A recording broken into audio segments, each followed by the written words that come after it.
How do you gut someone?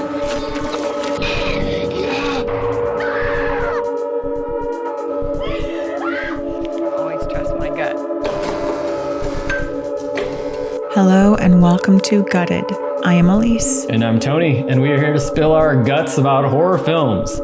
Thank you for watching, tuning in, listening to another episode of the Gutted Horror Podcast. If you're new to the podcast, please subscribe or follow us on YouTube, Instagram, or Spotify at Gutted Horror Podcast, or on Twitter at Gutted Horror. You can also email us at guttedhorrorpodcast@gmail.com. Yes, it's true. And today we are filming a gut reaction episode. We have watched exactly one half of the movie The Burning from 1981, directed by Tony Maylam.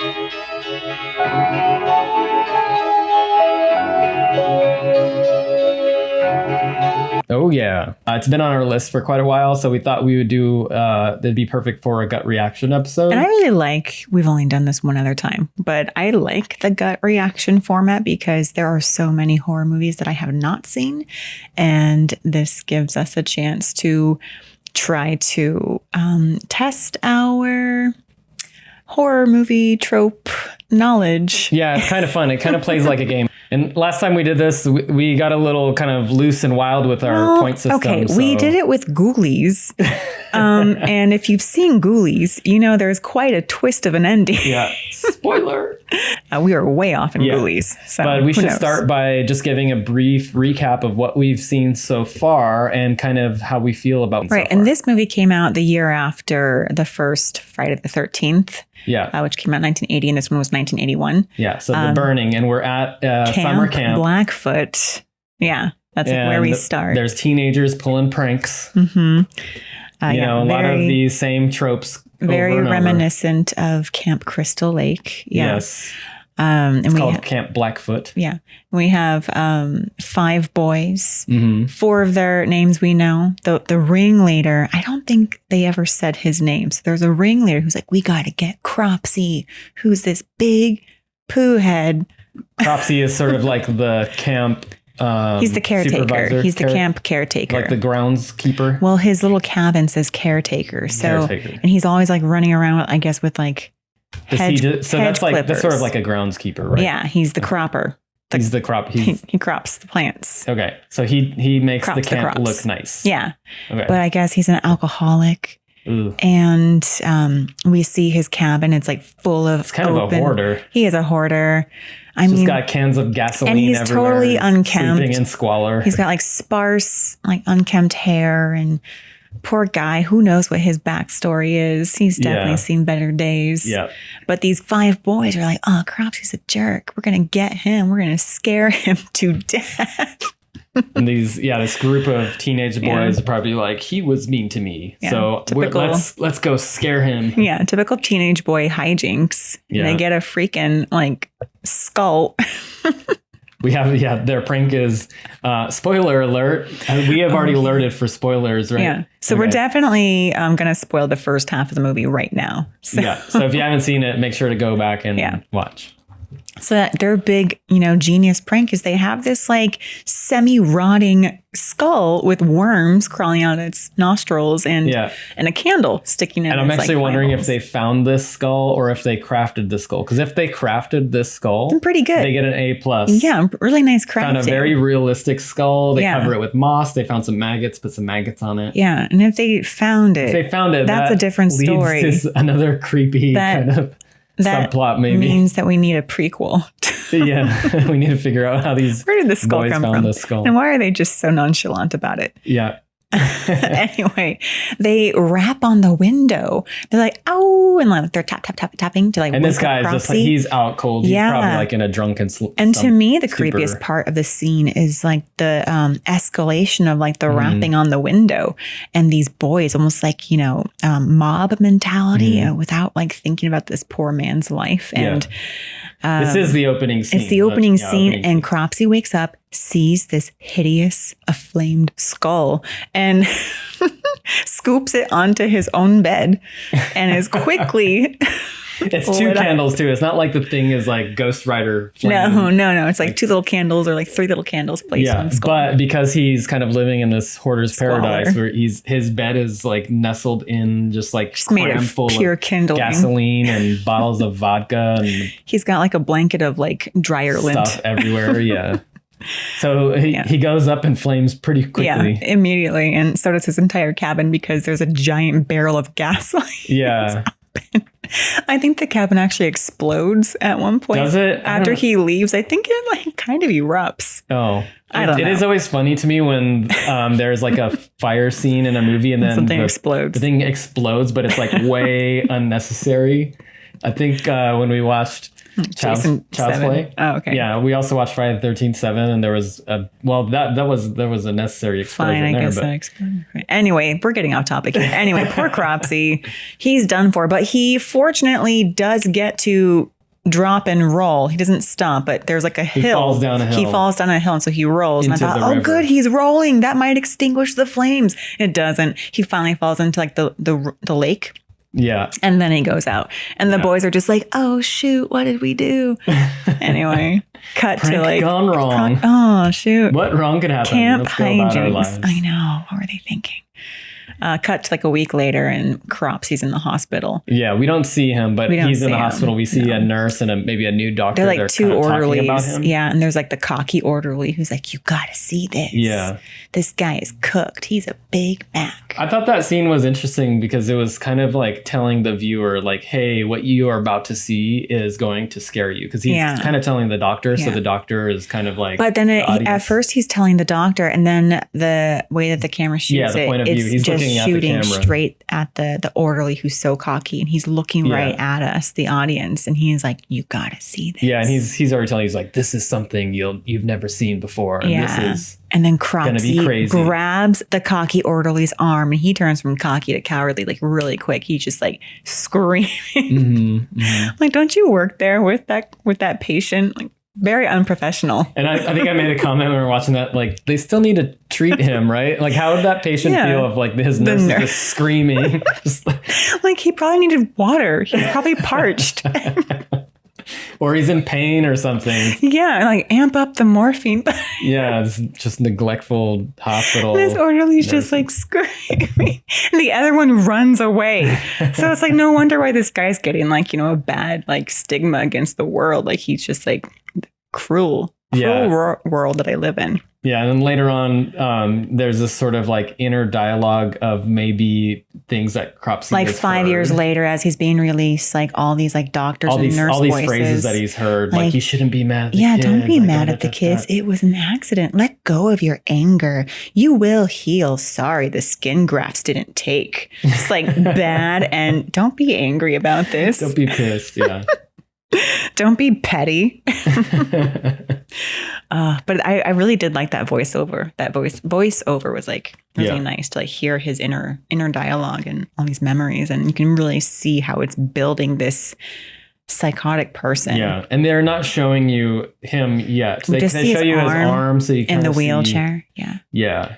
So there's this sort of like veil of mystery of who this psychopath kind of guy is. And then it cuts to this man in like a trench coat, like shady man in like a trench coat and like a hat. Yeah, walking around New York. First thing you do when you get out of the hospital. You go find to a the prostitute. peep show. Yeah.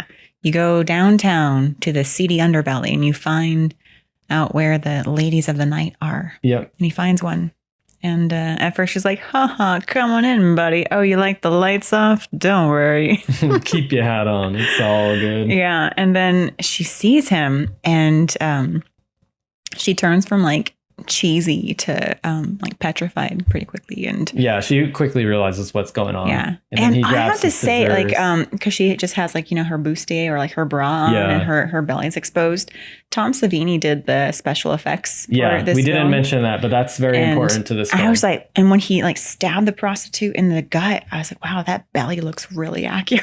Yeah, and there was really not a lot of sound effects. Like a lot of times there's that like squish, like No, it's just like her screams, some glass breaking, and she gets thrown out a window. Yeah. But I thought that was a really good belly prosthetic, and like the way it was like connected to her head. I know he's got all these tricks for like, seamlessly connecting, like, bodies with actual heads. And that was pretty good. Yeah. And so this movie, it would have been, so Tom Savini did Friday the 13th and Did he do the first one? Dawn of the Dead. Okay. Yeah. So it's like one of his earlier works. Did he do the first one? I don't know. We'll have to double check on that. We'll double check. But anyways, when you see a movie and you see that makeup is done by Tom Savini, you're like, this is going to be crazy. This is going to be good. Yeah. Probably one of the reasons why it is such like a cult classic or like a horror fan favorite. Yeah. Probably because the effects are. Yeah. And I heard it's brutal at the end. So something stop for us spoiling things for me. Jeez. All right. I'm docked another half a point. Docked another half. Yeah. So currently docked a full point. Full point. We cut to another camp, Camp Stonewater, no longer at Camp Blackfoot. But I mean, later on we find out that it might be like near Camp Blackfoot. So we're at Camp Stonewater. I thought at first maybe they renamed the camp, because that did happen. They did in Friday the 13th. Yeah, they did that in Friday the 13th. A murder took place here. Let's rename the camp and kind of rebrand. Yeah. We don't know if it's been renamed. We just know now wherever they're at, it's called Camp Stonewater. Yeah. And again, we have our boys with like the hijinks and whatnot, and typical camp stuff. We have a young Jason Alexander, yes, aka George Costanza. That was great from to Seinfeld. See. Yes. Yeah, Tony recognized him right away. Although they don't really say his character's name, so I'm just like, it's Dave. We found that out. They call him Dave. We had to rewatch the beginning. Yeah. He is a smooth talking George Costanza. He's almost like the same character. Yeah, he really is. A little bit smoother though. So I was like, I could see how he could attract some ladies. There's Eddie, his buddy Eddie, who's like this little perv who's like looking at, I don't know, who's it? Karen? Karen's butt. Smooth talking. And he's like maybe one of the older kids. Yeah, he's like, that butt is mine. I own that little butt. Little pervy dude. Let's see. We have a shower scene where young adult Sally goes into the shower. And we think that Cropsy's about to get her because we see there are a lot of these sort of fake out POV shots. But what I notice is that when it's actually Cropsy, the POV is blurred almost on the edges. His eyesight has been damaged, which I thought was a nice touch. Yeah. So when I thought Cropsy was going to go get Sally in the shower, and then I realized it wasn't Cropsy, it was Alfred, a little misguided pervert. I remember okay, the POV during that shot was not blurred around the edges. Therefore, something it couldn't have been for the second half. Yeah, it couldn't have been. Pay attention Cropsy. To the POV. Yeah, so whoever's got blurred vision is the killer. Anyway. Yes. They do a lot of these POV shots. They do. And yeah, Alfred, the pervert, he's like, I only did it to scare her to get back at this buff guy Glazer. I'm like, okay, misguided, buddy. Yeah.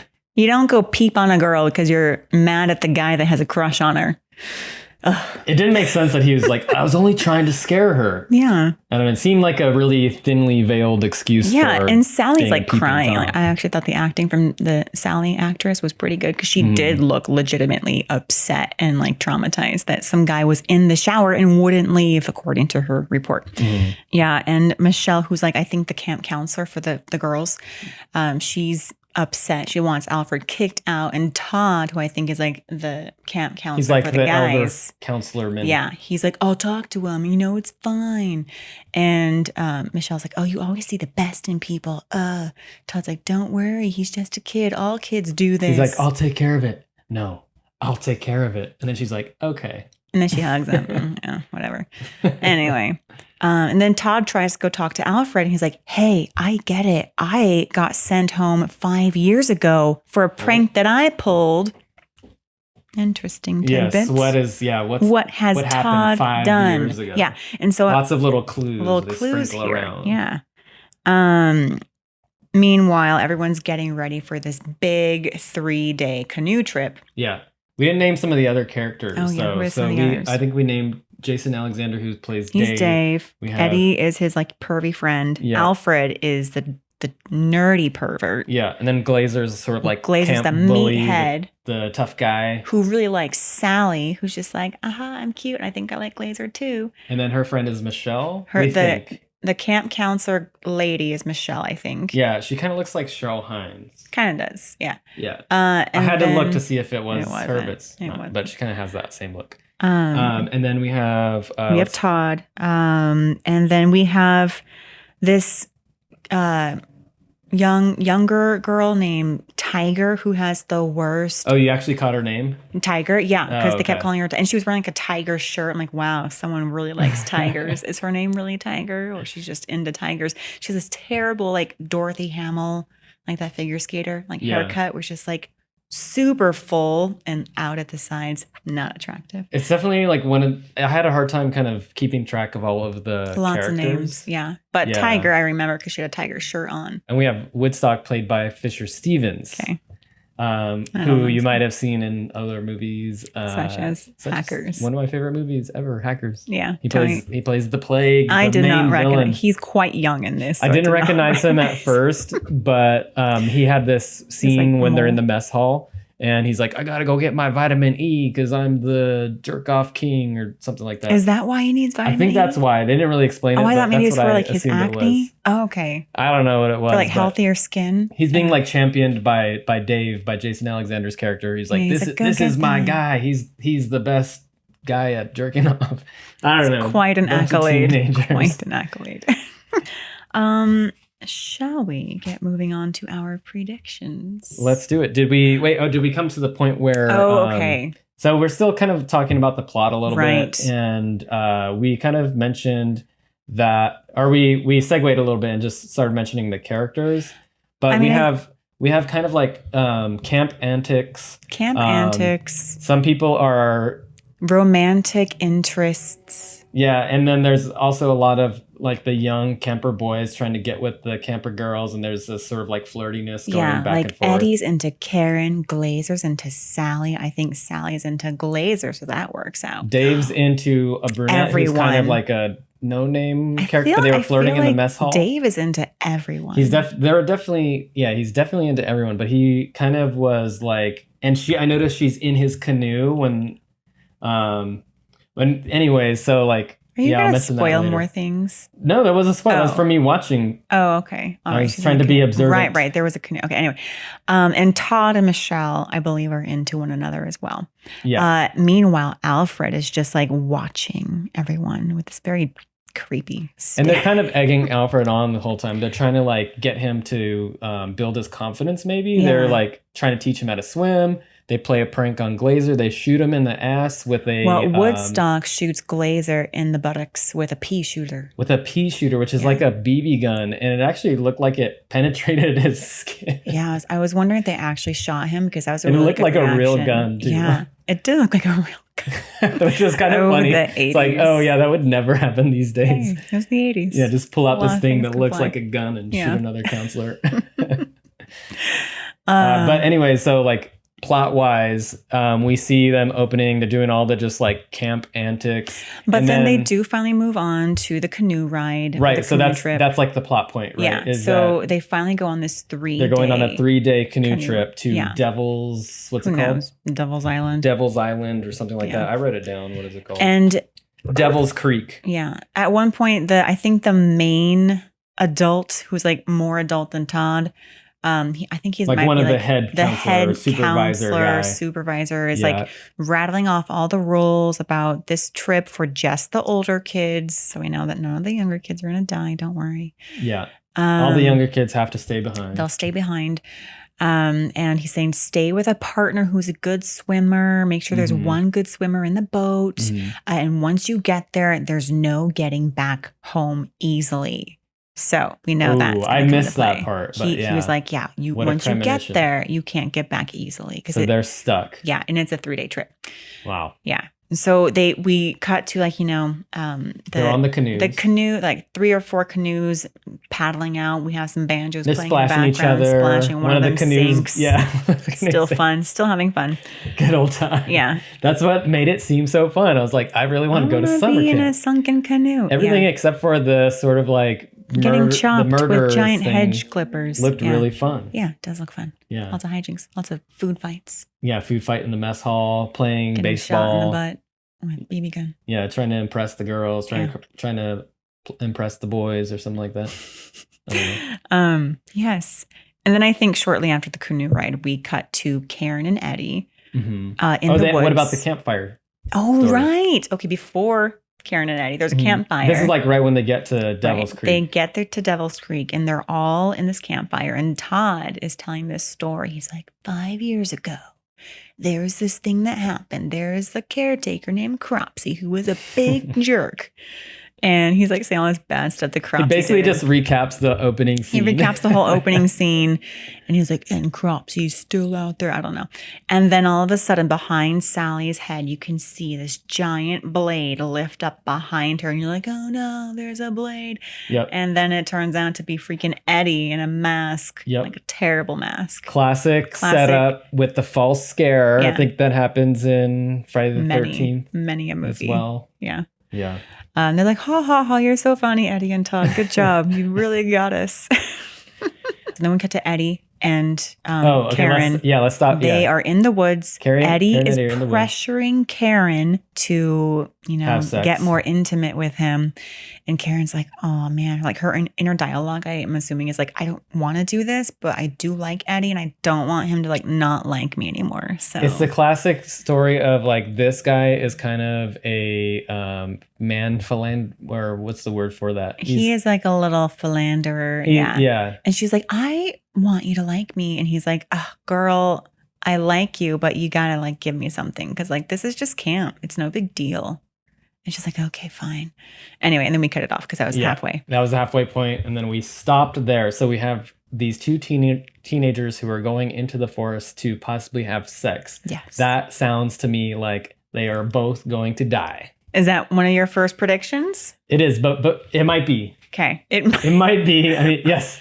It might be. I don't want to reveal that just yet. All right. But before we get into the predictions, I just wanted to ask how you felt about the first half of the movie. Like just, as a movie. I'm really enjoying it. There are certain little elements that I think are really amping up the quality of this movie as like a camp horror movie from the 80s. And to me, that's the killer POV that they took time to like actually make it kind of like, damaged and foggy. And so there's some attention to detail. There is attention to detail. I thought that was really interesting.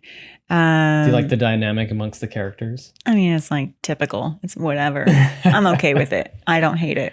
It's nothing special. Nothing it's special. Sort of like, you have your jerks. You have like your shy kids. You have your very like stereotypical You roles. don't have an overtly sexualized female, I've noticed. Who do you think the main character is? I would say it's Michelle and Todd. Michelle and Todd? Yeah, and maybe not Alfred. Shelley? Who's Shelley? Shelley, sorry, not Shelley. Sally? Sally, no. Not Sally? Not Sally. Okay. I think it's Michelle and Todd. Michelle and Todd. They seem like the two mature, level-headed Yeah, teenagers. and they're both into one another and because like they hugged. They both do seem like the mature ones of the group. So I'm guessing it's Michelle and Todd, and maybe Alfred is a very close supporting character. Yeah. Yeah. And then everyone else is just sort of these little side characters. Periphery, yeah. Yes. They're fodder. Yes. Killer fodder. Tony loves fodder this for word, the blade. Tony loves the word fodder. It's one of his favorites. What were your overall impressions? I really enjoyed the 80s synth soundtrack. Yeah, that was nice too. Yeah. I looked up the name of the person who did the score. I can tell you who that is. Did I write it down? That's another thing. Nope, I didn't write it down. Anyways, I really enjoyed the soundtrack. Yeah, the nice. 80s synth score. I thought that the acting was good enough. Yeah. To be enjoyable. Mm-hmm. And it is kind of one of those things where if you see a movie from the early 80s and you recognize some of the actors, then it's like, okay, they've stuck around for 20, 30 years because they're good actors. Yeah. It's like Jason Alexander. Yeah. Like I love Jason Alexander. Yeah, and he's very natural as like this kind of like goading, lovable jerk. Yeah. Yeah. And Fisher Stevens, like these are good actors. Yeah, So, and I would say they really did a good job with the capturing the like adolescent feel, and like even like in the mess hall when they're like, everyone, it's like chaos, everyone's talking and like throwing food. I feel like that was a very well directed scene. Nothing seemed over the top, and even I think there's like some girl that's like giving Jason like the eye, like she's like showing him her shoulder, and he like looks at her and winks or blinks. I don't know if he knows how to wink. And she does this very natural like giggle, like it really looks like they're flirting, like in like a very camp kind of way. Yeah. I could say about the acting. So, like, we've watched quite a few slasher movies in the past couple of months. And I've noticed that in some slasher movies, it seems like the production hired a bunch of local theater actors or like young theater actors. So they kind of overacted a little bit. Yeah, or they're projecting a little bit too much. Yeah. Or sometimes the production casts someone who's obviously there just to like get naked or something, and then they're just really terrible actors. Yeah. Just really flat and motionless. Not that the naked people can't be good actors. It's just that. Right. It's just that this particular person who was cast because they were supposed to get naked or be some sort of like two-dimensional character who's going to get killed off immediately. Yeah, and often with those characters, it's just they're written so two-dimensional that they were never given a chance. Yeah. So far, the acting is above average for this type, this genre of film. The score is pretty good. There are some really sort of cinematic and nice shots with the POVs, and some of the. There's not too many like forced jump scares yet. It's all kind There's of like that pigeon. Some pigeon came out of the door. Scared me. It's all kind of like setting up. Like everything's sort of like brewing a little bit. It's not like they're hitting you with a bunch of these sort of jump scares right off the gate. Like even when Tiger goes out to chase a ball. That was a good scene. And it's like you're thinking to yourself as someone watching the movie, like, oh, she's gonna get killed when she goes to get the ball. She's out in the forest all by herself. And you get that POV that's behind her, and she's trying to look for the softball, and then he's like about to do something, and then back. In the synth, it rises, and like with it, like your heightened like sense of like the suspense rises. And then she finds the ball and scampers off. Tiger's okay for now. So I like that it's sort of like setting up for a big second half. Yeah. So far, I'm enjoying it as well. Me too. I as well. All right, let's get into our predictions. All right, predictions. Let's go with who we think dies first. Who we think dies. Yeah. Should we just go with the full prediction? So, yeah. Okay. I'll start. I'm going to start with Dave, Jason Alexander. He just seems like he's gonna die. He's a dieable character. Yeah. I would say there's probably like 15 teenagers who are there on that like special trip. So we have a possible like I feel like that's the pool of teenagers who are going to die unless they do something where they just have some random person who's like hitchhiking down the road. Which, like in Friday the 13th. Yeah, also happens in a lot of these sort of slasher movies. Gotta up the body count. Yeah, they're trying to up the body count. So someone just randomly is hiking out of the woods and they're like, hey, and then they just get off like within. Yeah, it's not fair.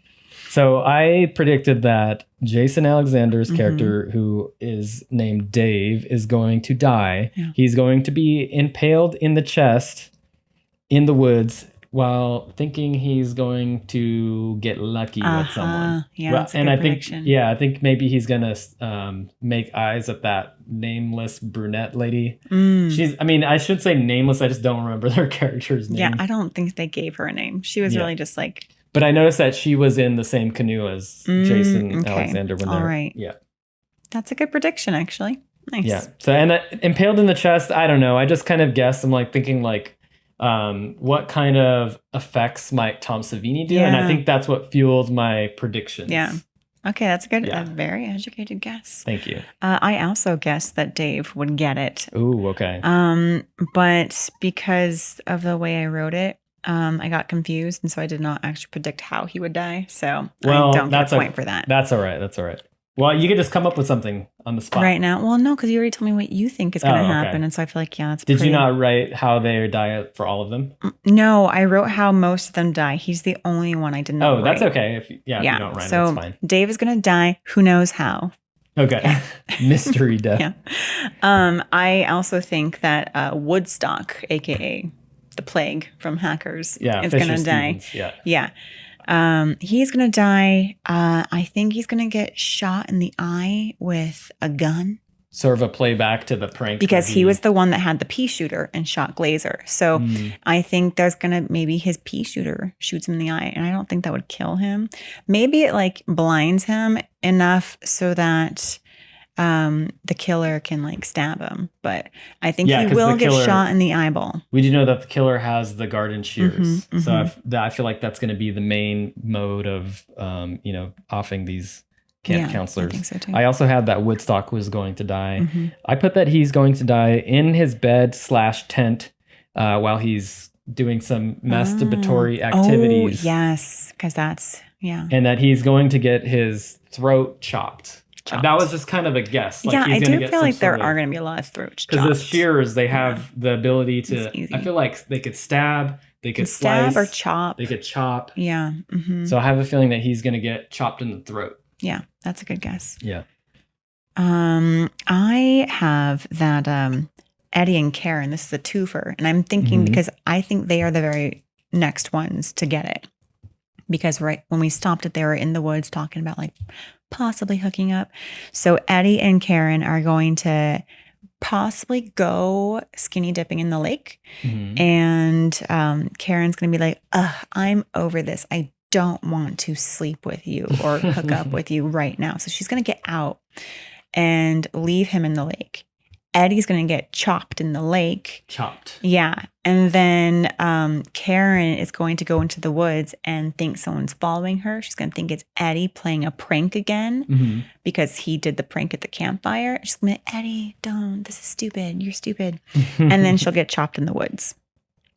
I also had that Eddie and Karen get offed. And I mean, this seems like we've watched enough horror movies. I feel like this is a pretty fair, a pretty certain bet. I think so.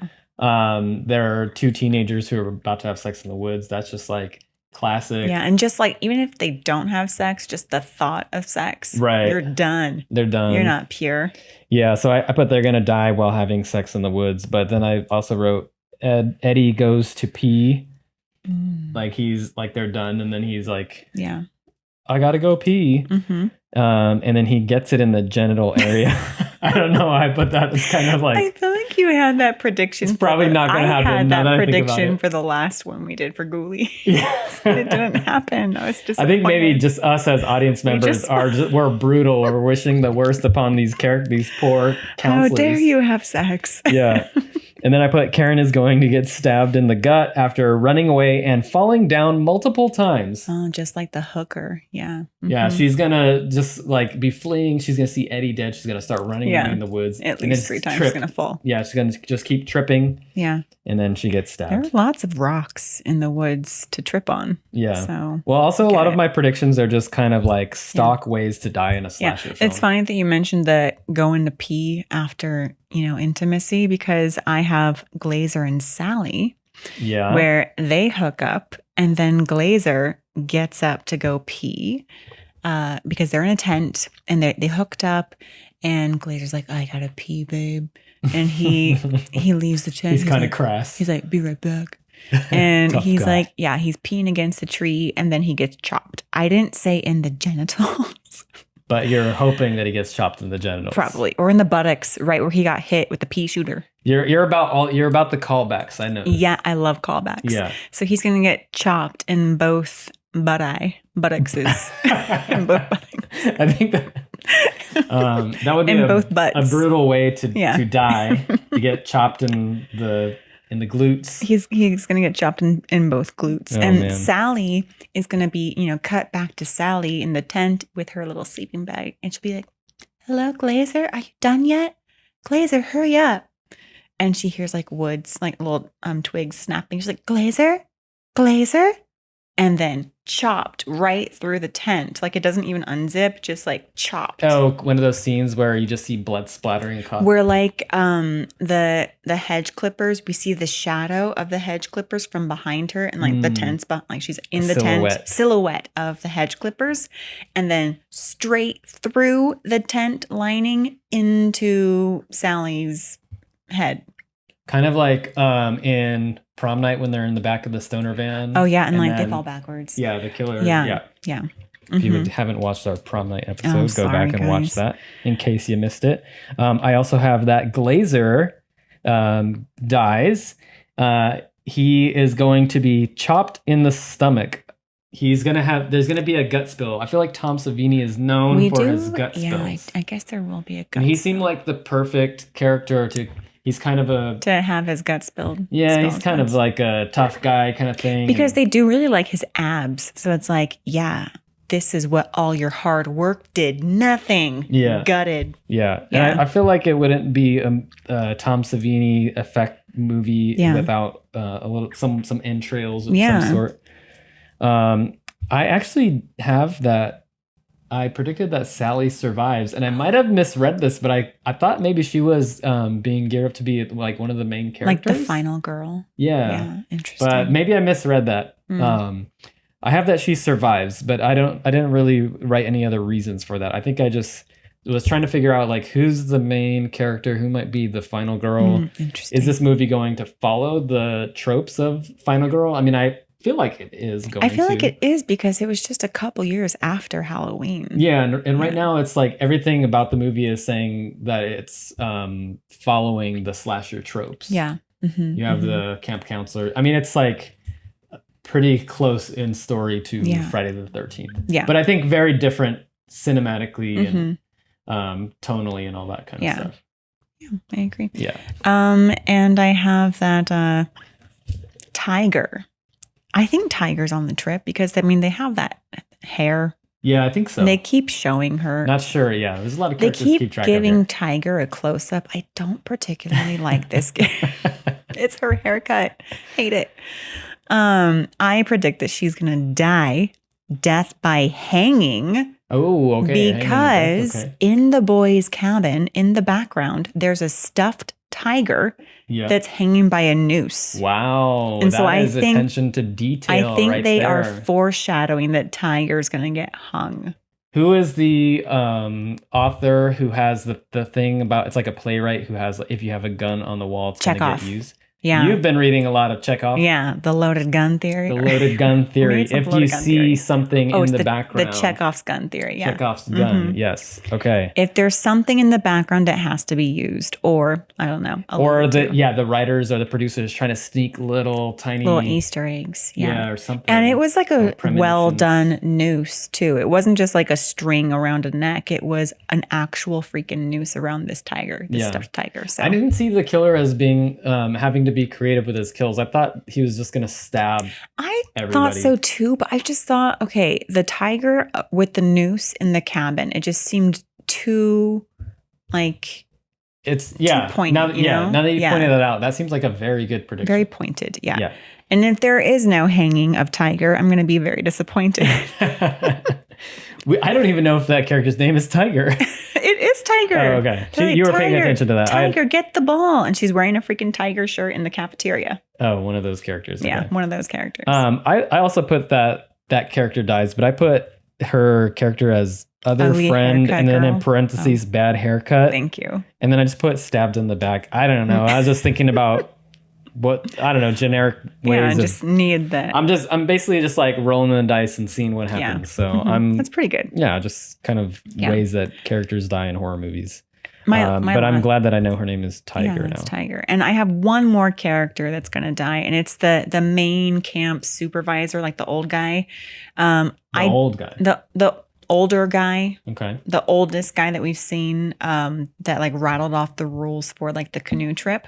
I know he's not going on the canoe trip, but I have a feeling he's just gonna like die off camera and show up somewhere as like a dead body. Like he's gonna just be floating down river. Yes. Like he's gonna have like a slit throat and just be dead. Or like, maybe they'll get back to the home base camp or whatever, and like try to call him, and they can't because he's dead. Let's see. I have a couple other deaths. I have another person who I called other friend, tall blonde guy. He's like one of the dude friends. Oh, I don't know his character's name, but he's taller than the rest of them. And he's blonde. Okay. I didn't even write how he was going to die. It just seemed like that guy's just like a kind of like a no-name character. Yeah. So yeah, he's probably just going to die. Yeah, for sure. Yeah. And then let's see, who else do I have? I have that Todd, who's the elder counselor. Right. That he's going to die. I have a feeling he's going to make it to one of the final scenes. Yeah, okay. I put that he almost survives, but is burned alive in the way that he was possibly a part of Cropsey being burned alive at the previous camp. Yeah. So I have a feeling it's going to be sort of like a full circle revenge kind of thing. Yeah, it's pretty good. And then I also have that Michelle, the blonde counselor, like the main lady, who I didn't think was a main character, but now that I'm thinking about it, like, yeah, she probably is going to be one of the main characters. But I thought that maybe she would die in one of the final scenes. And I put that she'd be chased down river somehow, like maybe they're in a canoe and they're trying to escape, like a high-speed canoe and then chase. she's gonna have one of the worst deaths. She's gonna get decapitated with the shears. Dang. I feel like there has to be a decapitation. Someone's got to be completely decapitated. Yeah, for sure. Whoever Tom has Savini the tiniest head. Yeah. And then I have, are we on to, I have also that Cropsey is going to be killed. Oh man. I mean, yeah, I think he will be. But I have that he's already dead and that he is actually a red herring. The Cropsey that we saw from the intro scene. Wait, we're not going to plot points yet. I know. I'm saying this will lead into my plot points. Okay. But I'll leave it there because we have to talk about who's going to survive. Yeah. Yeah. Yes. Okay. So my first person who I think is going to survive is my final girl, Michelle. I think she is the main woman who's going to live. And she's going to be like that one that's trying to save people and be like, we got to do this, and voice of reason stuff. Yeah. She's blonde, right? I've heard from, I don't know where I heard this from, but are you going to ruin it? No. Oh, okay. I've heard that final girls, I was watching something about are often final blonde. girls I heard that they're often brunette. Oh, nuh-uh. Sally from Texas What color Chainsaw? hair does Jamie Lee Curtis have? She's brunette. Yeah, she's brunette. But okay, I mean, she's honestly one of the only brunettes I can think of, because the main girl in, I think her name's Alice in Friday the 13th, she's blonde. Okay. She makes it in the first one at least. Okay. So whoever I heard this from, maybe they were, I don't know what they were talking about, or maybe I misheard it. Sally from Texas Chainsaw, the main girl from Behind the Mask with Leslie Vernon, she's blonde. Okay. This could be wrong. This is maybe just coming out of left field. Maybe it's something that I thought I heard. But now, I haven't seen a redhead final girl too often. So maybe I would imagine that would be like an early 2000s. I would like to see a bald final girl. That's what I want to see. Have some more hair diversity. More hair diversity in the final girl tropes. Okay, so you have that Michelle survives. Yeah, Michelle survives. I also have that Todd survives, because they really like having that, that strong man helping out that poor final girl female. Yeah. And there were a few slashers where it's like they have like a final couple, like the man-woman couple survive together. Yes. And I have one more survivor. I have Alfred. Okay. I think that's a good, I think that's good. Yeah. Because they're setting him up to be this kind of like weakling. Weirder. So he has to kind of prove himself. Weirdo. And I think he's going to live. And he's going to, Do you think he's going to, is it, that's does what it my lead plot into points. your plot points? Okay. We'll leave it at that. Yeah. I also have that Alfred is going to survive. So my survivors are going to be Sally and Alfred. So it's interesting that you think that the survivors are going to be Michelle and Todd. And Alfred. Who are like the stronger, more level-headed characters. And Alfred. And Alfred. A trio. Interesting. And I have that Alfred and Sally, who are kind of like the more feeble, maybe like Sally's kind of meek. I don't know. She doesn't really have a ton of confidence, but she's not like, she's not like a dork. Like, no, she's cute. She's not dorky. No, she's just shy. She's shy, yeah. Yeah, and I have Alfred is going to have to swim to survive Because he can't swim. You're right. because he can't swim. He was pushed in the water by a glazer, and they're like, "Oh, you jerk! He can't swim." You're right. Yeah, so that's a I good have one. something about him having to swim to survive, but I have him as surviving. Yeah. So we've kind of talked about how my prediction of Cropsy being already dead and a red herring being leading into my plot points, and then you talked about Alfred's survival leading into your plot points. Yes. So let's hear your plot points. Okay, so I have 4 plot points. Okay, 4. One is that Todd reveals he was the unnamed ringleader of Cropsy's burning in the beginning. I like that one. 2 is that Jamie, who is one of the nerdy characters in the very beginning, he was the boy with the glasses who looks kind of like the boy from A Christmas Story. Original camp? From the original camp, Cropsy Burning. He was the one that seemed the most hesitant to playing this prank on Cropsy. They're like, Jamie, come on, put your hand in. He's like, okay. But he was very reluctant. So I have a feeling that he is going to be so riddled with guilt that he is the actual murderer. Whoa. So yeah, Cropsy is the red herring. I didn't have that he died, but I have that Jamie is trying to avenge his burning. Yeah. Yeah. Okay. And then, because honestly, if Cropsy is so covered in burns, this would really hurt to try to like avenge his like 3rd degree. Well, okay. You know, if you're going by slasher, He's got no skin. logic, Jason was a kid that had drowned and then came back. But he had some he was also like reincarnated, like had some supernatural help. It's funny with Jason. We have been watching a lot of Friday the 13th recently. Aleece got the I Love Camping shirt. It's funny that he's kind of activated by electricity. Yeah, every time. In several of the movies, it's like his chain or something he's attached to is like shocked and he's like, oh. Yeah, he needs energy. He needs a jolt. If there's something supernatural going there, then that whole theory of it hurting because you have these. I don't know. I didn't see any like electricity coming in. I heard them say that. No, I'm saying if it goes the supernatural route. If it does. But this movie doesn't seem like the nurse really was like, the skin grafts didn't take. So he has like no skin. He's got no skin. But we also don't know who they're talking about. They could be talking about someone else. I don't know. Who knows? I think it's Jamie. Anyway, my 3rd plot point is that at some point, Alfred gets to save the day, making him a little less weird and I guess like redeemable as like that misguided pervert. So he's going to like maybe Michelle's going to be caught in a tight spot and then Alfred's going to come out of nowhere and be like, I got this, and he'll save the day. Yeah. Yeah. And then plot point 4 is that Cropsy / Jamie's demise is that he's burned again. Wow. By Alfred. Okay. Yeah. By Alfred. Burned by Alfred. Interesting. So Alfred saves the day by burning Jamie / now Cropsy. Interesting predictions. Yeah. I'm going to mention this even though I kind of scribbled it out, but because your last prediction was that Cropsy / Jamie is going to be burned again to sort of like fulfill come full circle or something. Yeah. I originally I crossed it out and I wish I didn't cross it out, but I put that Cropsy was going to be burned again, this time to finish the job. To finish what job? Oh, he didn't actually die the first time he was burned. This time, second time around, he's going to burn. Then I started thinking about it. I'm like, wait, maybe he's already dead and he's the red herring. So what do you want to... Well, I'm just saying that's interesting that we both had that same prediction. Yeah. Well, that's...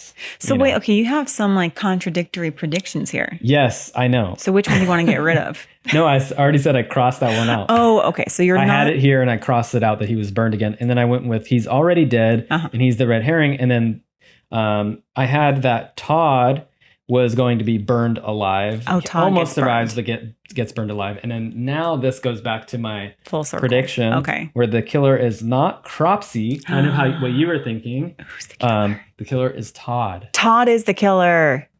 And Todd, for, that's kind of a similar reason. He has been traumatized and riddled with guilt. Yeah.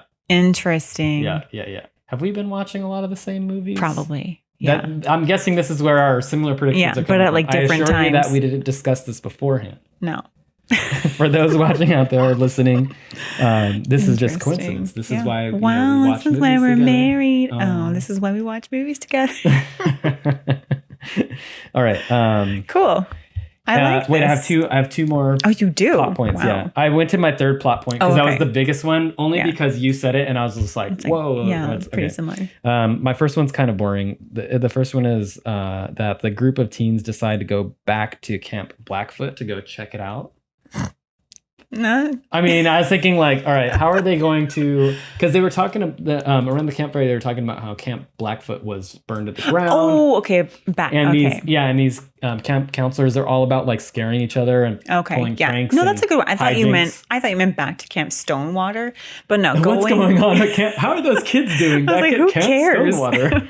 Let's just ditch our 3-day trip. What's going on? Here Back with some there? 12-year-olds. I got FOMO. No, that makes sense that they're going to go seek out Camp Blackfoot. Yeah, they're going to Yeah. go seek out Camp Blackfoot to figure out what happened there. Let's go tell some more ghost stories and make the Yes. girls scared. Yes. Okay, that's a good prediction. Although that's not really like a, that's just like a thing that might happen. I don't know how exciting that plot point is. Yeah. And then number 2 plot point is that the last scene or like the climactic scene is going to be some sort of canoe chase on the river. I like this canoe chase. Well, because I don't know, they set up this whole thing where it's like this canoe trip and all Make the sure teams- you're with somebody who's a strong swimmer. Yeah. It's going to be hard to get back. It's a 3-day trip. Yeah. So I have a feeling it's going to be like this, like. Do you think they're gonna play like sinister banjo in the background as they have like a high speed canoe chase? No. No, because is it because you can't have a sinister banjo? Well, you can, as we found out. I think they're going to play some Deliverance. awesome 80 synth music. Maybe so. Okay. Yeah. Well, I just saw in the opening credits, it's like, oh, banjo song played by this person. Oh, okay. I know there's some more banjo. Okay, that's so gonna come in. maybe I'm wrong about that. Maybe they're going to play some cool banjo. Maybe so. Well, anyways, we're really excited to find out What happens? what in the is going to burning? happen. We've been enjoying this movie. Yeah, it's been good. So we're going to pause here. So just as the gut reaction format, we're Yeah. going to pause. We're going to watch the second half of the movie. We're going to come back and see if our predictions were way off, Yeah. if we were accurate, test our slasher logic prowess, Yeah.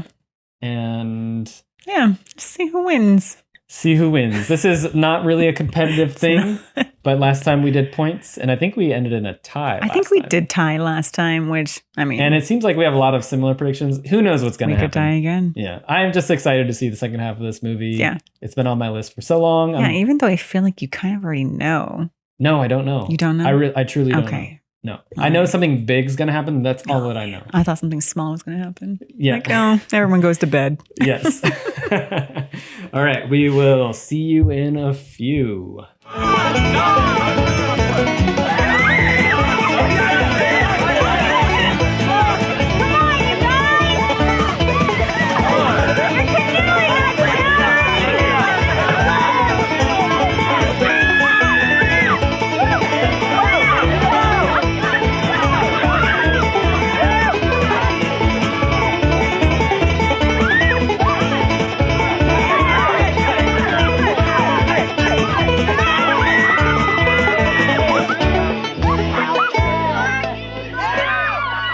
All right. Welcome back. We just watched the second half of The Burning. It was great. Yeah, it was really good. So if you haven't finished the second half of The Burning, then make sure to pause now. Go watch there the are second half. definitely spoilers Lots that are of going to spoilers happen coming along. right now. Yes. So we will quickly just give a little recap of the second half. Yeah, so we left off when, Eddie and Karen were in the woods and he's like, come on, Karen, I know you want it. And she's like, I don't know, Eddie, I like you, but I don't like your body. And he persuades her to get into that lake nude. Yes. And that's a death sentence. Yes. The first half, before we cut to our break, is definitely setting up or like setting tension, but nothing had really happened yet. And we knew something was going to happen pretty soon because they were like, Yeah, there were a going couple off of like into the- false scares. Yeah. Like there's like, I don't know, like a pigeon or something that popped out of somewhere. Yeah. And And then sure enough, right when we started the second half, They Eddie did and get Karen, right into it. Yeah, they got They nude, go skinny dipping. and they got in that lake.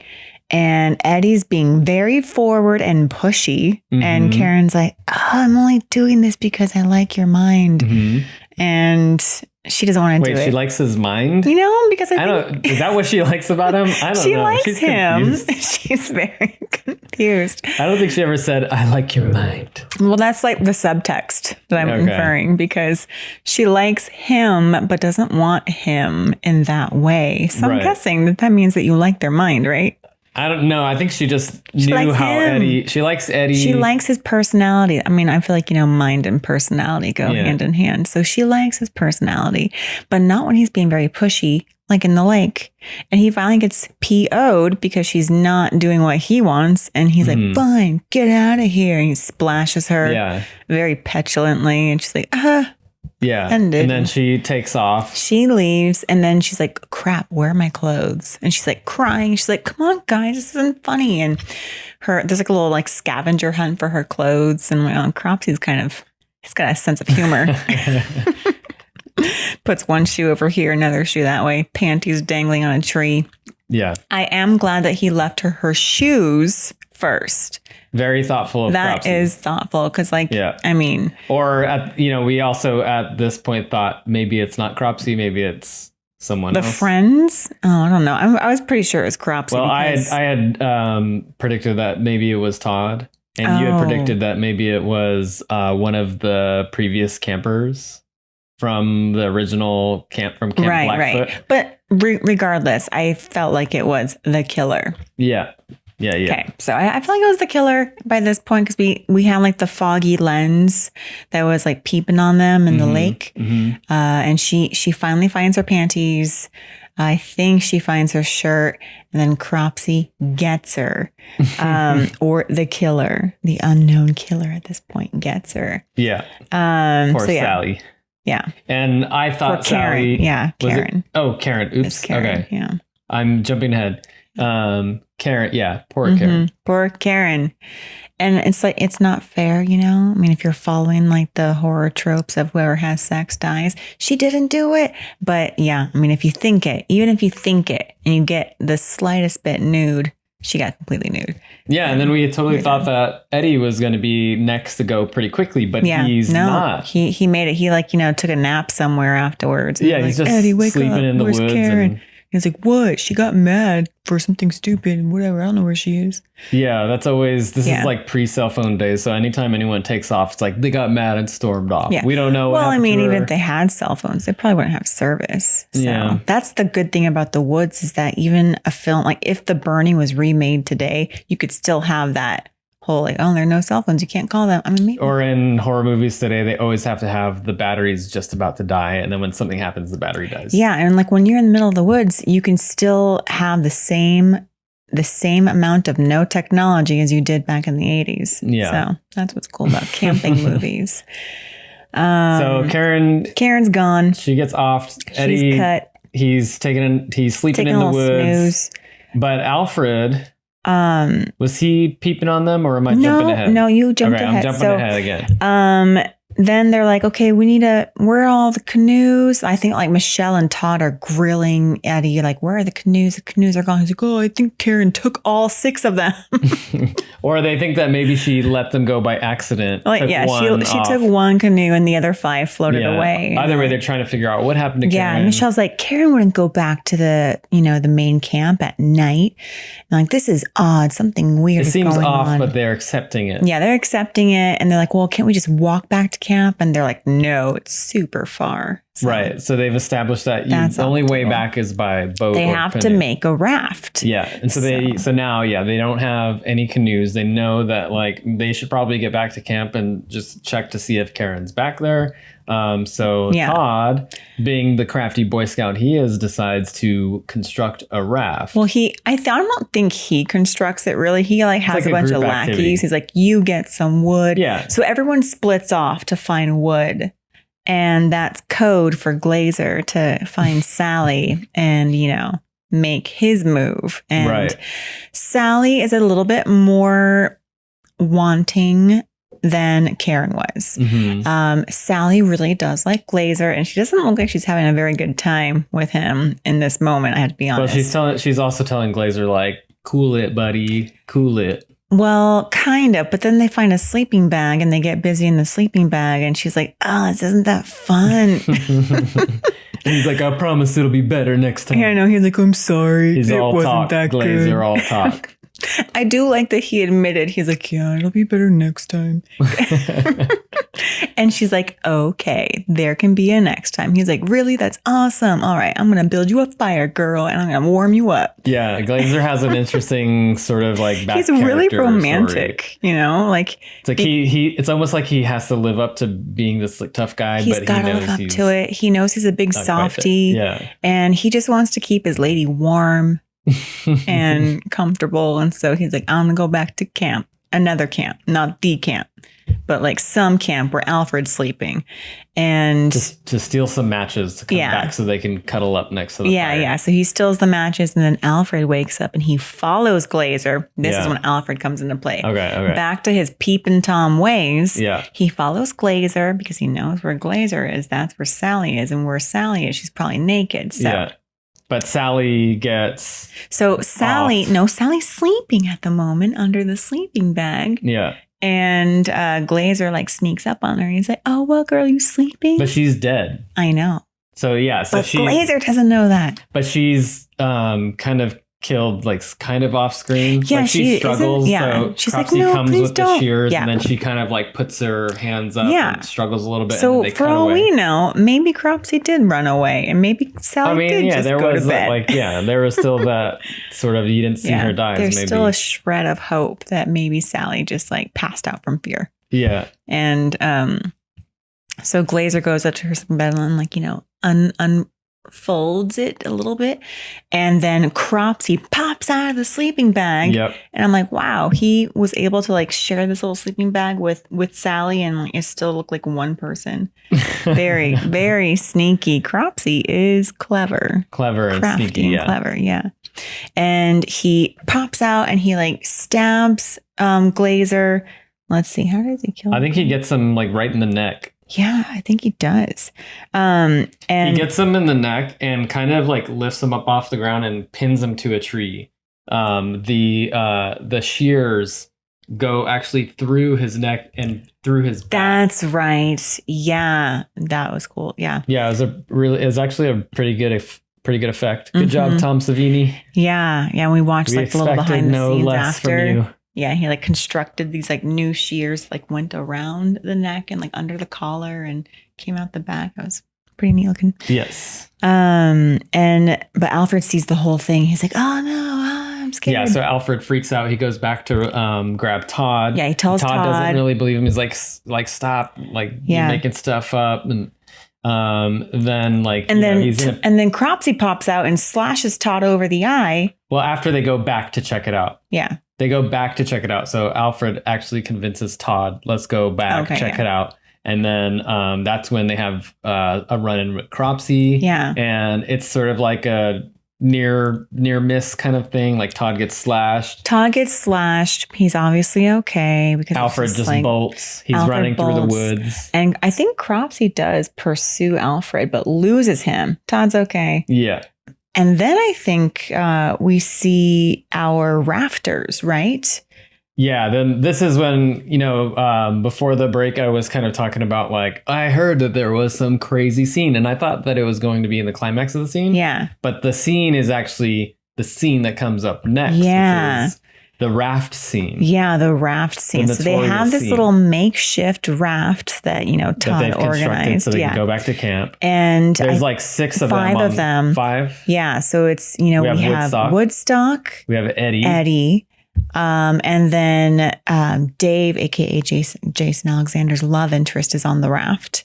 Yeah, I don't know what her name is. Who knows? A couple other kind of like and 2 other girls are on in the back of the raft. There's also the tall blonde guy. Oh, who's like the other friend. You're right. So it's don't really get his name, I don't think. The no-name crush, another girl, and some random guy in the back. Yeah. Okay. Yeah. The 2 I think most important are Eddie. and Woodstock, and they're in the front. They're in They're the leading front, the raft, yeah. and they have Yeah. these cute little makeshift oars. They're still having a good time. Yeah, they're like, oh, hoot, hoot, we're hoot, hoot. paddling back. Yeah. We're having a great Having a time. grand Made old this time. raft. Yeah, and they're just in it. All the conversation sounds very casual and very like camp-like, and they're just like splashing each other. And Yeah, Eddie is still kind of pissed though, because Eddie's he's all just like, pissed. He's like, row faster on this makeshift raft. and he was kind of accused of maybe doing something to like set Karen off. Yeah.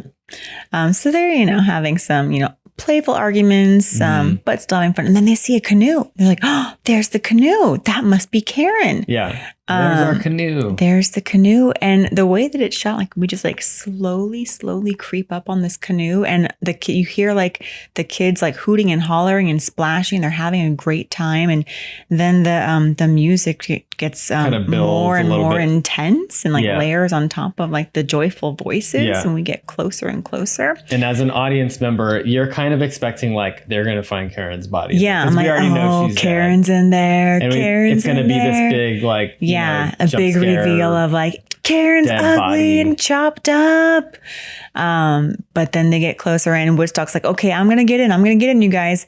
And Woodstock gets ready to jump into the canoe, and then Cropsy stands up, Pops out. holds up the garden shears. Yeah, really cool shot. If you probably Google the burning, that's probably This the is scene the you're shot. gonna see. Yeah, light I think sunlight it's on shining the posters through. and Yeah. luckily we didn't watch the trailer before we seen this movie because Trailer it would ruins have everything. ruined. Yeah, it's that the trailer is that image over and over again. Yeah. And it's like and then shows like most it of shows that most of raft this scene. raft scene. That's why I don't like trailers. They didn't care guys. about spoilers back in the 80s. Yeah, I know. I have a love-hate relationship with trailers because I love them when I'm watching a movie in the theater, and like you could have like six trailers and I'm happy as a clam. Yeah. I love the trailers. Yeah. But if I'm renting a movie or watching a movie for the first time at home, I will make it a point to not watch the trailer of that movie I'm Yeah. about to watch.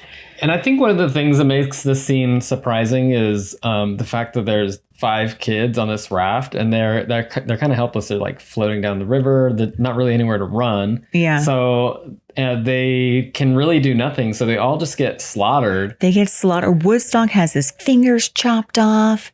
Eddie gets stabbed in the throat. One of the no-name girls gets slashed, like gashed across the forehead. Some girl, I think, just dies and falls in the water. Yeah. So I mean, it was it's like a fast the way that it scene. was cut and the way everything happens really quick. Yeah. It was shot really really well. And it was like an oh shit moment. It's like pure panic. And I did appreciate how fast it was shot and edited together, because often I think some of those early slasher movies, things happen so slowly and the actors have to justify getting away slowly, because if this thing was not edited that quickly, you'd be thinking, just jump in the water, swim away. But the way it was edited, you're like, they didn't have time. Cropsy was like a machine, like chop, chop, chop, chop. Pops up, then slashes them all. Yeah. And it really justified all of the actors' actions. And I appreciate that when you don't have some poor actor who has to like crawl away slowly or fall 10 times just to let the killer catch up. Yeah. And I think also in slashers, usually the kills are sort of like one-on-one. Like it's usually someone splits off from the group and then they're kind of killed. A lot of times, but sometimes in it's that like way? there are two. There's often a couple, I feel like, and the killer will get one of the people in the couple. And Right. the other one's like, I'm like, how do Yeah, but I think that's justify what made not the getting scene so away? shocking is So that there's it's just 5 like a of them. straight-on massacre. Yeah.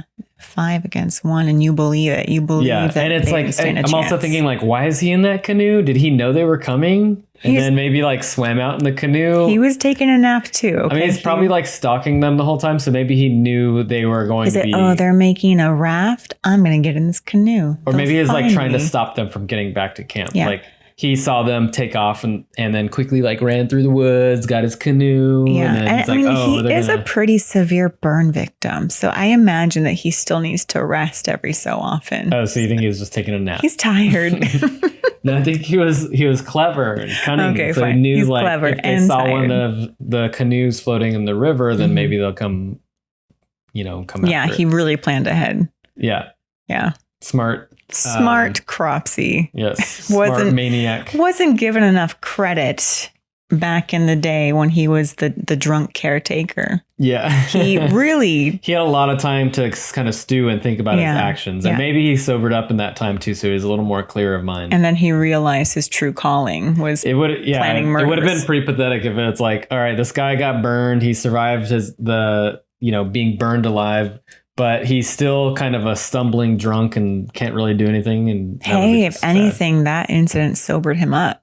That's what I'm saying. I think as a sober man now, he's like razor sharp focused. Razor sharp. No pun intended. Ding, ding. Pun intended. Good.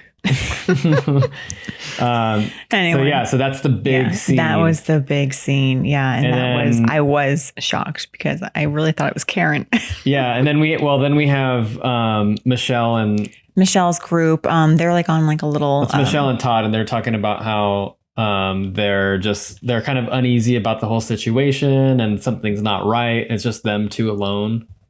No, it's not, because Todd at this point is gashed across the head. No, they have their scene in the forest. No, that was before all this happened. Okay. Yeah, no. At that point, he's like panicked. Yeah, at this point, Todd and Alfred are like off in the woods and like lost. Right. Michelle and the rest of the campers are on like a little beach or like a little bank, and they see a raft. They see the raft floating come back around the corner, and they're like, "Oh, there they are." Yeah. Like, they're like, "Wait, why is the raft floating back? It should be at camp. Like they should be at camp." And I did wonder, like, how did it float back? They were kind of swimming up current, so if no one's rowing, no one's rowing, that's going to come back. Yeah. All right, fine. So the raft comes back, and no one's moving on this raft. There are a bunch of lumps on the raft you can see from the distance, and they're all shouting. Like Jason Alexander and his friends are all shouting, and Michelle's like, "I'll go swim out there." So she takes the initiative because she's like, camp leader, and she's swimming out there, and she gets to the raft. And a bloody hand falls on her shoulder, and she grabs the hand, and it's one of those kind of like Jurassic Park scenes where there's nothing attached to the hand. And she screams and falls back in the water. It's a mess. Yeah. Yeah. And then at that point, now they're in full panic mode. And but they realize that they only have one way out, which is to get back to the camp and get help. Yeah. And so they actually have to take the raft. Well, by that point, Todd meets up with them. Yeah. And Todd is like bleeding from the head.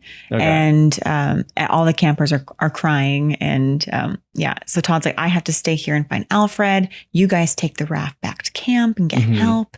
And so everyone but Todd gets on this raft. They don't really say or show what happened to the body parts, but there are no body parts on that raft. Well, when they take it back.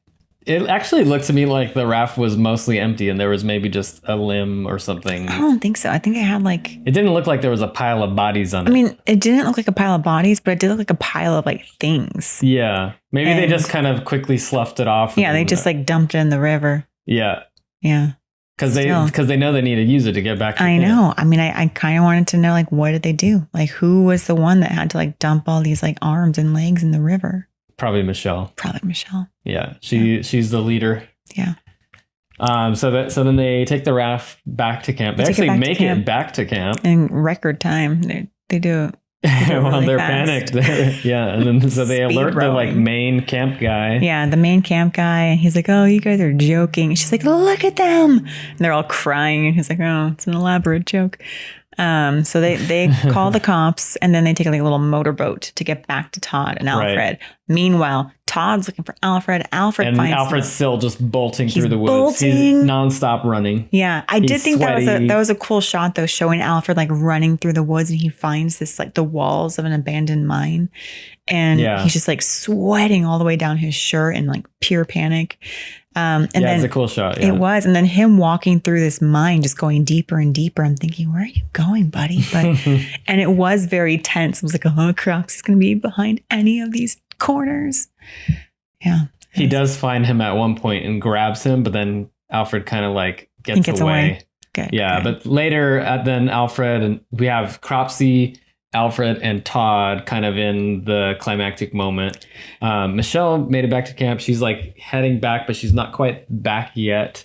But they're like, we're setting up the final scene now. Well, Well, they are. We know that that Michelle and the main counselor are on like a motorboat heading towards Todd. Yeah. And Cropsy gets a hold of Alfred and pins him to a wall with the shears. Yeah, he's using Alfred as bait. Right. And you're like, oh, he didn't kill him. He's trying to lure Todd. Yeah. And at this point, we're like kind of like piecing things together. Like, it's like, okay, Todd was totally there at the first camp 5 years ago. Yeah. And so we start seeing flashbacks. Like Todd makes it to like, the center of the mine, and we see him flash back to like that night. They kind of replay the first scene. Yeah. And they're like, what do you think, Todd? Yeah. And then Todd's there. He's feeling guilty. Yeah.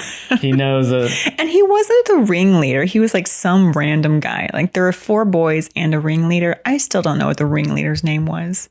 Who knows? It doesn't matter at this point. It's like, I was what happened to those that he was not the ringleader. Yeah. What happened to those other campers? Jamie, Kent, Snoop, and Todd.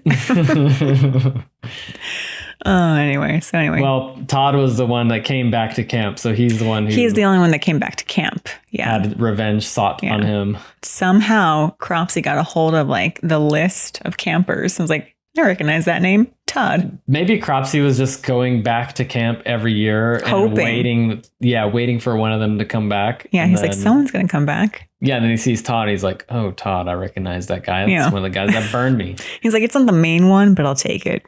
Or, maybe maybe like Snoop and Billy or whoever their names are. Kent and Jamie. Jamie and Billy and all them. Maybe they moved out of state, and Cropsy's like, I'm cool. I'm going to stay in this state. Yeah. Yeah. So gotta take revenge where you can get it. Yeah. Okay. So he's Todd. Like opportunistic revenge seeker. Yeah, because maybe they moved far away. He's practical then. I mean, that's good thinking, because he is a severe burn victim. He only has so much energy. He's fueled by pure rage. Okay, fine. He's got a lot of energy. Plenty energy. Anyway, so we're in the copper shaft or the mine shaft. Yeah, Todd finds Alfred, and then you see Cropsy coming from like down the hall of these slats in this abandoned mine, and he's got this little flamethrower. And this was kind of a cool scene to see him slowly getting closer. He's got Alfred pinned to a wall as bait, and then he's got the flamethrower. So it's like, he's been plotting this revenge for a long time. Yeah. And then he goes to flame Todd, and then Cropsy gets it in the back. How did that happen? With the garden shears. Alfred got himself free and stabbed him in the back with the garden shears. Yeah. Alfred saved the day. Yep. And then Todd and Alfred are like, all right, it's all over. Let's stumble out of this thing and not look behind us. Yes. And that's when Cropsy comes back for that final scare. Yes. And then Todd. The classic trope. The killer is never dead the first time you put him down. Never dead the first time or the second time, because the first one was kind of the burning. Well, by the time you get to the 2000 slashers, then it's like, they get a little ridiculous with it, where the killer just keeps coming back and keeps coming back. Yeah. Or any of the Friday the 13th, it's like, you think you could put Jason down. No, you can't put him down. Nothing can keep Jason down. Him. No. No chains and nothing underwater. No summoning your old dead dad. You can't even contain him to a campsite anymore. Like now he gets to go to Manhattan. He gets to go to space. Yeah, he wants a vacation. He gets to go anywhere he wants to. Yeah. Cropsy, a little more He's more realistic, he just wanted to come back a couple times. Todd gets him in the face with an axe that he had, and then Alfred's like, I'm not taking any chances. I'm grabbing that flamethrower. Yeah. And lights him aflame. Yes. And Cropsy is done. Cropsy is there pinned to a support, a pole, a beam, with the axe in his head, and burning again. So coming full circle burning. Yes. No sequels for that guy. No sequels. No. A lot of the campers actually survive. Yeah. So when we get to our predictions, when we kind of go through the points, I was just like, oh man, I thought this was going to be a slaughter fest. I mean, it was, but if you saw that cafeteria scene, I mean, they really did have quite a few. I thought there were going to be like 50 kills in this. Cropsy's just gonna go crazy. Light the whole camp on fire. Go nuts. Get you off. Boy, was I wrong. Told you, Cropsy's tired. Yeah. And then they end the movie on kind of a new set of campers telling the story of Cropsy around the fire. Right. Because apparently Cropsy is like an old campfire story. Yeah. And I think when we were talking about before about how neither of us have ever had that summer camp experience, so that must have been a big thing, especially maybe like East Coast teenagers. I know. I feel kind of left out that I never got to hear the Cropsy story. Yeah. So, I mean, apparently Tony Maylam did. And I think the movie was supposed to be called like The Cropsy Maniac. And then they changed it to The Burning. Yeah, the Burning's a lot cooler. The Burning sounds more sinister. Yeah. The Cropsy Maniac sounds kind of silly. I'm like, all right, know what that's about. The Cropsy Maniac sounds like some... Like Maniac Cops. Or I was going to say like some true crime, really bad documentary on Netflix. Yeah. Page 3. Maniac Cropsy. Yeah.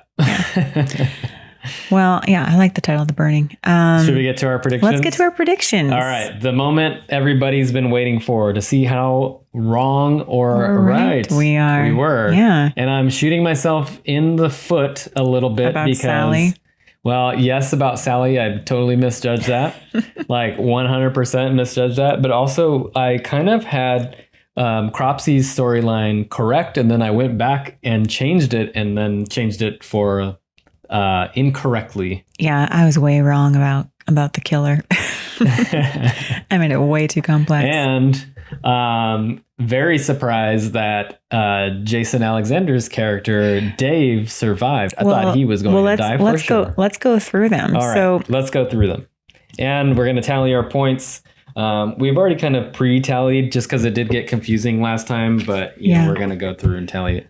All right. So my first one, Tiger did not die. All those, the Chekhov's gun references and the little kind of Easter eggs or the little like. I was details. Like, why was there a hanging tiger in the boys' cabin? They were just sick boys. Seems like a missed opportunity for the director to. I was disappointed. Do something with that because Tiger didn't die, so therefore I get no point for that. Tiger was. I would say if I had to guess Tiger's age, I would say Tiger was like 14 years old. 12. So it would have been pretty bad to kill like a I felt like she was older at first. Like when she was like traipsing through the woods in her like little crop top and tiny shorts.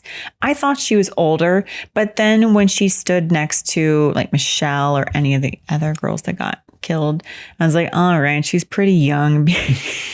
I feel like the prime slasher teenage age is like 17 to 19. Yeah. Something like that. Yeah, unless you're watching Sleepaway Camp. I feel like Yeah. Yeah. Okay. So yeah, Tiger doesn't get it. No point for that. But Woodstock, yes. Woodstock gets it. I get 1 point for Woodstock dying, but I don't get a point for his death because I thought he was going to get shot in the eye or like stabbed in the eye. Yeah. Nope. Just hand chopped off. Not too many creative kills with Cropsy. And I kind of thought that might be the case, like, because he had these shears. I'm like, oh, he's got to use the shears the whole time. I didn't think he was going to get. It is hard to be precise with gardening shears, I think. Yeah, it's not like we keep talking about Jason in Friday the 13th, but Jason he'll kill his victims in a number of ways, like whether it's with the machete or just like smashing their head until their eyes just popping their head. Out. Yeah, or like throwing them out a window. Yeah, Cropsy just has his weapon. So, I mean, Woodstock dies 1 point, but, I also had that Woodstock died, so I get 1 point for that. But I had it incorrect because I said he was in his bed or tent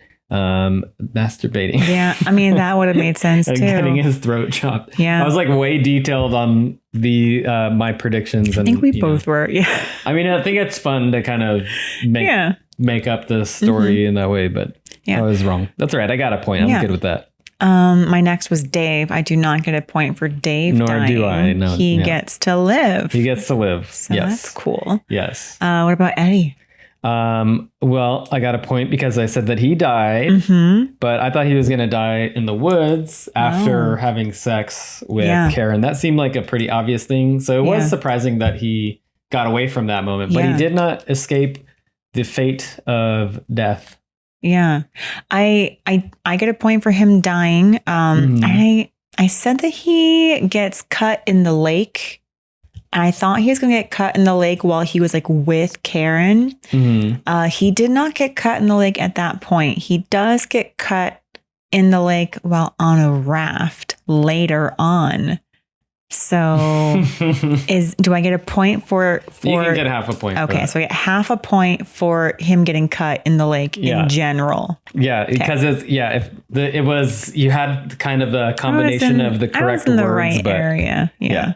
He was on water and he was stabbed in some ways. So. Yeah. Let's see. Karen. Oh, hold on. Let's see. Eddie. Yes. And Karen. Yeah. Yeah. I get a point for Karen dying. And I did say that she would get cut in the woods after ditching Eddie for being too forward. I felt like that was a pretty good. Yeah, that was pretty accurate. So far, that was the best prediction. Thank you. I think that's the only one. I really got it. I also had that Karen died, but I said that she would get stabbed in the gut after running away and falling down multiple times. To my surprise, none of the teenagers really fell down while being chased in the woods. Yeah, that's actually kind of refreshing. I like that they didn't even have a chance. Alfred was running through the woods for like a solid 15 minutes of the movie. Yeah, and he didn't it trip once. Showed. Yeah, he was sweating. Yeah, these were some savvy campers. They really knew their way. And also a testament to the savviness of Cropsey, Yeah. Because these campers were so fit, yet Cropsey got them anyway. Yes, he was cunning. So a point for Karen. Just one though on that one. Let's see who else did you have? Glazer, yes. Yeah. I had Glazer as well. Yeah. So I'll get a point for that. I get a point for Glazer as well. I said that he got cut in the woods while taking a pee after lovemaking with Sally. So I don't get a point for cause of death or like way of death. I mean, we must have seen way too many movies where the guy's like peeing in the woods and then gets killed. Because that was my prediction for Eddie. It's like, all right, someone's got to get off while peeing. So I had that he died as well, but that he was going to be gutted, I thought, in a Tom Savini style, like full on entrails. Maybe they didn't have the budget for that, or I don't know. Maybe he already used that gag in Dawn of the Dead, so he's and he already used like the gutting of the prostitute in the beginning, so he can't have everyone get stabbed in the gut. Yes, that's true. But Glazer, did have kind of a crazy death scene where he is stabbed in the throat and then the blade goes through to his back and he's pinned against a tree and you see his feet kind of like dangling off the ground. So Cropsey's strong. Sally, I said that Sally would die, so I get a point for Sally dying. I did say that she was cut in the tent waiting for Glazer. There was no tent, but she was in a sleeping bag. And she was waiting for Glazer. Yeah, that's pretty close. All right. Okay. Is that like half point or is that full point? I don't know. What do you think? I think that might be half point. Half point? Okay. Yeah. Or did you put a full point? If you gave yourself a full point, that's fine. You give yourself a full point. Cheat. Because there was no tent. Did you give yourself a full point? All right, half point for that. Half point because she was waiting, but there was no tent involved. Okay. I had that Sally survive, so I get 0 points for that. I totally misread that. I thought she was the main character, the final girl. But oh boy, was I wrong. Man, she got naked in the very beginning. She can't be the final girl. Yeah. You can't have the final girl naked. Well, that's right. She got naked in the shower. Right. Yeah. That goes against slasher rules. I should have thought about that. I didn't think about that. Final girls don't even take showers. They don't take showers, yeah. If you want to survive a horror movie, do not take a shower. Yeah, they are never nudes. Never nudes. Never nudes. And then my last person to die that I thought was going to die was that main camp counselor guy. That was like rattling off the rules. He didn't die. Did you say he was going to kind of just like show up die down off river? Screen? Yeah, I thought he was going to like show up somewhere in a closet. Yeah. Nope.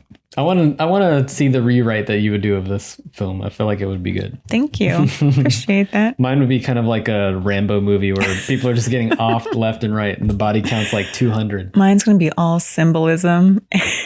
and just a lot of off-screen deaths and a lot of people floating down river and a lot of people peeing. Yeah, mine's been called The Floating. Yeah. Yeah. Are those all of your predictions? That's all. Well, for deaths, yeah. Okay, for deaths, let's see. You mentioned Woodstock. I had that Michelle was going to be chased down the river in the climactic finale scene and then decapitated. Wow. Maybe, I don't know, maybe I've been watching a little too much Saw or, We did that just genre. watch all the Saw movies. Yeah, we did watch a lot of Saw movies. No one recently. lives, yeah. So maybe I'm being a little harsh on these characters, but Michelle actually survived. So I get 0 points for that. I get 1 point for Michelle living because I did say that she would make it to the end. Yeah.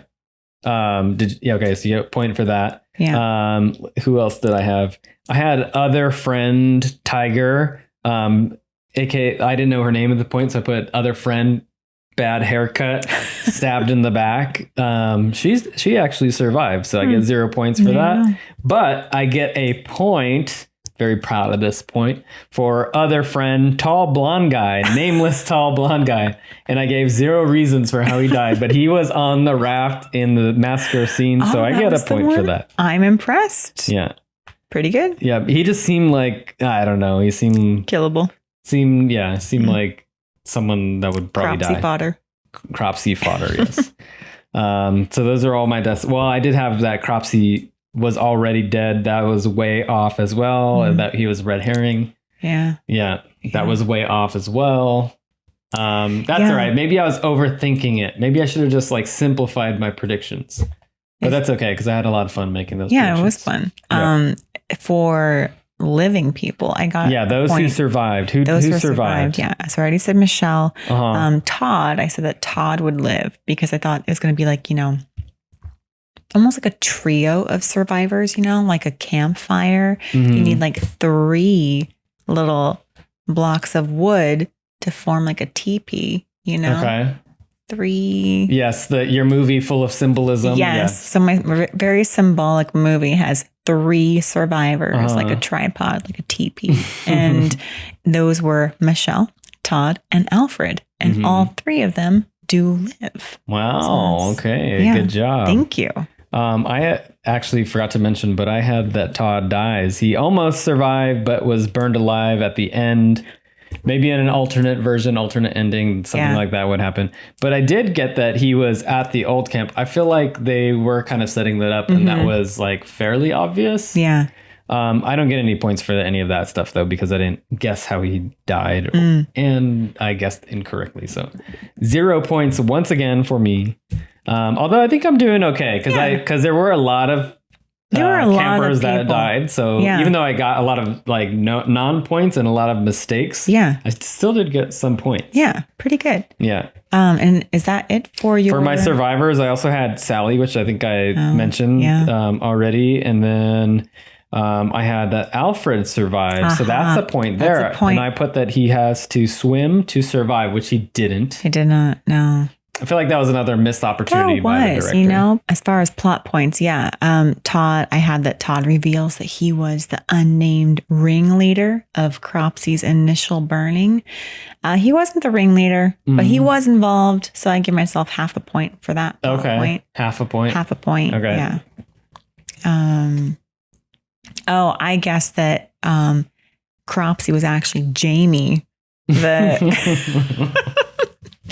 one of the unknown characters in the very beginning, the hesitant boy with the glasses. See, I wonder if you made that prediction because we've been watching a lot of Saw and Friday the 13th recently. Yeah, and well, they really focused on him not wanting to put his hand in the middle of let's go prank Cropsy. He was like, oh, okay, I guess I'm in. So it felt like that he was, almost like the Jamie Lee Curtis in Terror Train, where she didn't quite want to do it, but she was like, okay, I'll go along with it. So she had some redeeming qualities. But her character was in that movie. It's not like they were like, oh. I know, but I thought it was going to be the same thing with this Jamie character. He had some redeeming qualities in the beginning And they really focused on him not wanting to partake. So I really thought he would come back into play. Well, I was going to say, like, your thought of this nothing character being the How main dare you. killer was from watching Friday the 13th 5, where it's like a copycat killer, but it's like the paramedic who happened to be the brother of the, sorry, spoiler. Yeah, you just spoiled that one. We mentioned spoilers, but you know. Yeah, well, okay, fine. I put too much stock in Jamie. Jamie was nothing. No point for Jamie being the killer. My plot points were way off. I put that the group of teens were going to decide to go check out Camp Blackfoot and the ruins of Camp Blackfoot. Yeah. Didn't happen. No. I put that the last scene was going to be a canoe chase on the river. Didn't happen. And I put the killer is not actually Cropsey, but Todd. Did not happen. I think it's funny that we both had the thought that Cropsey was not Cropsey. I feel like we kind of were overthinking it and maybe like thought it was going to be some really crazy twist. Yeah. I did have another plot point that Alfred would get to save the day, making him a little bit less weird. And he does save the day. Good job. You get, I get a point there. For that. All right. Then I also had that for Cropsey's demise, he gets burned again. Coming full circle, which that's what I was shooting myself in the foot over because I wrote that and then crossed it out. So I actually can't give myself any points. Yeah. And so with like a little add on to like Cropsey burning again, I said that he would get burned by Alfred. Wow. Is that another point? Is that 2 points? I just gave myself 1 point total for the demise. I feel like you got enough points already. So yeah. Let's tally our points. I did. I feel like we're just throwing out points. We're like, I got a point for this. I didn't get a point for this. Well, I pre-tallied mine. So that's why we pre-tally. We pre-tally because confused. If we were just doing this kind of on the fly, I think we would get really confused. Yeah. I did deduct half a point for something I had initially given myself a full point for. So, I mean, that minor adjustment I think is fine. Okay. So what is your total? My point total is 7. Aha. Not bad. That's pretty good. I have 9.5. 9.5. All right. So Aleece is the burning prediction master today. The burning champion. I feel like of the things that I got wrong, I probably had like way more than 7 or 9. I think I had like 15 things. Well, good thing we're not deducting points for incorrect guesses. We are only rewarded for guesses. Yeah. And like I was saying before, I feel like my predictions were maybe influenced by the amount of twists that we saw that we've been watching in the Saw movies. We did just watch some of the nonsense of the Friday the 13th movies. And then we've watched 7 Friday the 13th movies, I think all in the past 3 weeks. Yeah, we're trying to course through and rewatch some stuff. Watching a new... Yeah, get acquainted with some stuff and So that might have had an impact. Fine. Definitely. Yeah, well, that was fun. Yes. So that's that. I guess we can kind of talk about our final thoughts about the movie. Yeah. One thing. Okay. We listened to part of the commentary after we watched it all. And the director, Tony Maylam, mentioned that to get that cool Cropsey POV, they just kind of rubbed some gel or like Vaseline around the edges of the camera. Okay. To give Cropsey like that very unique POV. I think they're saying how how some killers have the breathing, or how like when they shot Halloween, you have in the very beginning, he's wearing the mask and like the camera's like wearing the mask. I thought that was very cool in Halloween. And so they kind of do a similar thing in The Burning, where they give Cropsey a blurred vision, which is accurate because he's a severe burn victim. Yeah, you keep mentioning that. I'm just called so The Burning. impressed that, because I really didn't think that he would be capable of doing all this stuff physically. Yeah.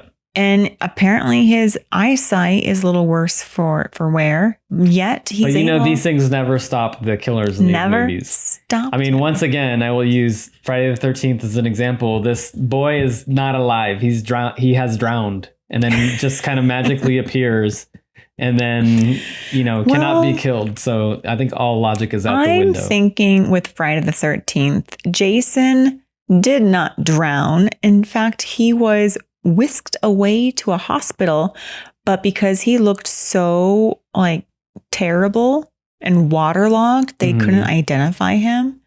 And that's what, Mama Voorhees didn't know that her son was alive. So I think it's plausible that perhaps he survived and was just like waiting in the wings and watching over his mom, but didn't want his mom to see him because he was ugly. And yeah, okay, we'll save some of that analysis for when we talk about Friday the 13th. Well, yeah, it's all camping. Yeah, it's all the same. Anyways, I thought The Burning was really great. I mean, I had definitely heard of it. I feel like it's pretty well known movie. It was we were kind of watching some of the bonus features, and it's like it was one of the video nasties, and the video nasties are all like kind of cult classics now, because it's like one of those things where if you ban something or if you tell someone no, then they want to go see that movie. So, I think it's had a following. And when we watched some of the bonus features, all of the creators of movies like Tom Savini and the director, Tony Maylam, they did talk about that it was a success, and it came out a year after Friday the 13th. So it was kind of in style at the time to make movies like that. Yeah. A lot of the actors went on to have like really great careers. So I feel like, overall it was a success, and a lot of people have heard of this movie. And Holly Hunter's in it. Very small. Oh yeah. She's like an extra. It's her first movie, but she has like no lines. I mean, I think someone said that she had a line at the end, but I didn't hear her. I only knew she was in it when the credits started rolling. I was like, oh, Holly Hunter was a camper. Yeah, it's probably her first movie, and yeah. Totally unknown at that point, but the director gives no credit for discovering her, because it was kind of like a nothing. He was like, she didn't really have lines. I didn't discover her. He was very modest listening to him during the commentary. He's like, oh, I don't know if this is a classic, or I don't know if this really had an impact on anything, or if horror viewers like it. I don't know. He just seemed very modest as to its weight in the horror world. And he also said that he's not interested in that genre. He made the movie, I think, because he said he hadn't done horror, and so I think he was interested, and but he didn't feel the need to stay in that genre. Well, I haven't heard of him as a director, so I have no clue what else he's done. And I think in the commentary on the DVD that we watched, Alan Jones, who is the one who is giving the interview, also mentioned like, you didn't really do anything after this. And he's like, I've worked every decade since. Like, I think he did a lot of TV. He got a little like defensive about it. Well, I mean, because he hasn't done blockbuster hits, but I think he has remained working steadily. And I think he probably did a lot of television. Yeah. Well, either way, doesn't matter. The Burning is a really good movie. I would say it is a classic slasher. Yeah. I thoroughly enjoyed it. As did I. 2 garden shears up. Yes. Makes me love Tom Savini even more. Yeah. Yeah. And check that one off the list. Should we wrap it up? Yeah. Yeah. So we'll wrap it up. If you managed to watch all the way to this point, thank you. Yes. Thanks for watching. You've stayed with us through The Burning for well over an hour. Yeah, hopefully we can crop this down a little bit. We gotta cropsy this one. Yep, gotta cropsy this episode. Cool. All right. This has been an episode of Gutted.